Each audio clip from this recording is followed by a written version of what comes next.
بعض لوگ وہ ہیں جن پر قربانی واجب ہے لیکن اس کے ساتھ ان کا قرضہ بھی موجود ہے. مثلا وہ کسی کو 2 لاکھ 3 لاکھ روپے دینا بھی ہے اور وہ صاحب نصاب بھی ہیں جس کی وجہ سے ان پر قربانی واجب ہوتی ہے.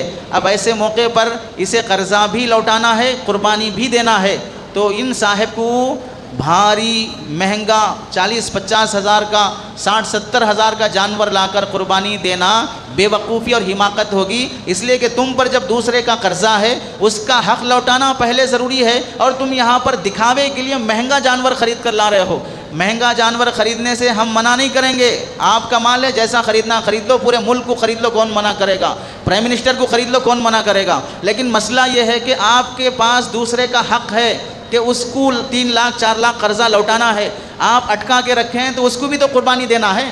اب وہ بیچارہ قربانی کہاں سے دے گا جب آپ کے پاس پیسہ اٹکا ہوا ہے؟ اس واسطے ایسے موقع پر شوق پورا کرنے کے بجائے شریعت پر عمل کرنے کی کوشش کریں اور معتدل جانور خرید کر بچت رقم قرضہ ادا کرنے کی کوشش کریں. اس بیچارے کو جو آپ پر بھروسہ کر کے قرضہ دیا ہے اسے ان دنوں میں قربانی کرنے میں سہولت ہوگی.